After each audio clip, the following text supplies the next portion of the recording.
हम में से कई लोगों को लगता है कि अमेरिका वर्ल्ड पावर है तो इसका मतलब उसकी करेंसी भी सबसे ज़्यादा स्ट्रांग होगी, लेकिन ऐसा नहीं है। कई सारे देशों की करेंसी उससे भी ज़्यादा स्ट्रांग है। तो आइए जानते हैं कौन सी देश की करेंसी सबसे ज़्यादा स्ट्रांग है और हमारा इंडिया कहाँ पर एग्जिस्ट करता है। सबसे पहले आता है कुवैती दिनार।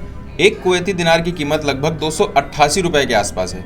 उसके बाद आता है बहरानी दिनार। एक बहरानी दिनार की कीमत लगभग 235 रुपए के आसपास है। उसके बाद आता है ओमानी रियाल। एक ओमानी रियाल की कीमत लगभग 230 रुपए के आसपास है। उसके बाद नीचे 10वें नंबर पर आता है यूएस डॉलर, जहां पर एक यूएस डॉलर की कीमत 88 रुपए के आसपास है। तो अब सवाल ये उठता है कि ये करेंसीज इतनी स्ट्रांग क्यों हैं? क्या इनके देश अमीर हैं? तो काफी हद तक इसका जवाब हाँ है, क्योंकि इन देशों के पास ऑयल यानी पेट्रोलियम के मैसिव रिजर्व्स हैं, जिससे कि उनके ऊपर डॉलर का इनफ्लो बहुत ज्यादा है। उनका ट्रेड बैलेंस पॉजिटिव है, यानी कि एक्सपोर्ट ज्यादा है और इम्पोर्ट कम है। ऊपर से इनके फॉरेन रिजर्व्स और इकोनॉमिक पॉलिसीज भी बहुत स्टेबल है। अब इंडिया का क्या?